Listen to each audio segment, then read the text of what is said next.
Hello everyone, আসসালামু আলাইকুম। তো আজকে আমি আরও একটি সুন্দর সানসেট পেন্টিং নিয়ে হাজির হয়ে গেলাম। তো আজকে এই পেন্টিংটা করার জন্য আমি প্রথমে বার্নসিয়ানা কালারটা নিয়ে ভালোভাবে ক্যানভাসে স্প্রেড করে পুরো ক্যানভাসতে দিয়ে দিছি, যাতে কালার ভ্যালুটা ভালোভাবে বোঝা যায়। এবং আজকে আমি করব এই পেন্টিংটা।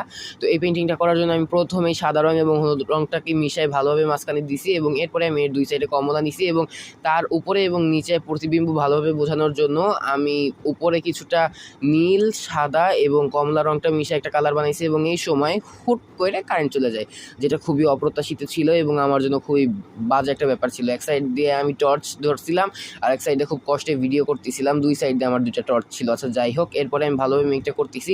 আসলে কিছু জিনিস নিজের মতো বুঝে নেওয়া লাগে, সব কিছু আসলে মুখে প্রকাশ করা যায় না। যেমন এই মেঘের কাজটা, এটা আমি কিভাবে করছি সেটা আপনারা দেখলেই কিন্তু বুঝতে পারবেন, এবং এইভাবে করলে আপনাদের মেঘটাও ঠিক আমার মতো সুন্দর হবে। এবং এরপরে আমি সূর্যের কাজ করছি, এবং এরপরে আমি ভালোভাবে সি বিচের অংশটুকু বোঝানোর জন্য সেখানে আমি সাদা, লাল এবং কিছুটা হলুদ রং মিশে একটা কালার বানাইছি সি বিচের। তো সেটা আপনারা দেখলেই বুঝতে পারবেন। এবং মেঘের বিষয়টাও কিন্তু কিছুটা ওই রকমই।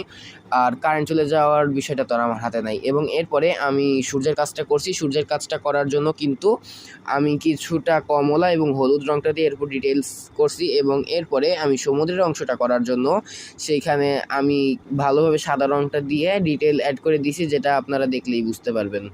তো এই যে দেখেন, আমার মেঘের কাজটা প্রায় শেষ। এরপরে আমি সূর্যের কাজটা করব, এবং এরপরে আমি সি বিচটা করব, যেভাবে আমি আপনাদেরকে কেবল বললাম। এরপরে আমি ঠিক ওইভাবেই ডিটেলিং করে নিতেছি। ডিটেলিং করার পরে আমি দূরের গাছগুলা করার জন্য কালোর সাথে কিছুটা বার্নসিয়ানা এবং লাল রংটা মিশিয়ে এর কাজটা করছি।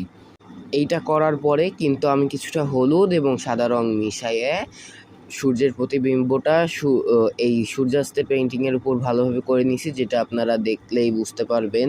এবং এরপরে এইটা হচ্ছে আমার পেইন্টিংয়ের ফাইনাল লুক। তো কেমন লাগছে অবশ্যই কমেন্টে জানাবেন। আল্লাহ হাফেজ। এবং ফেসবুক থেকে দেখলে ফলো, এবং ইউটিউব থেকে দেখে থাকলে সাবস্ক্রাইব করবেন। আল্লাহ হাফেজ।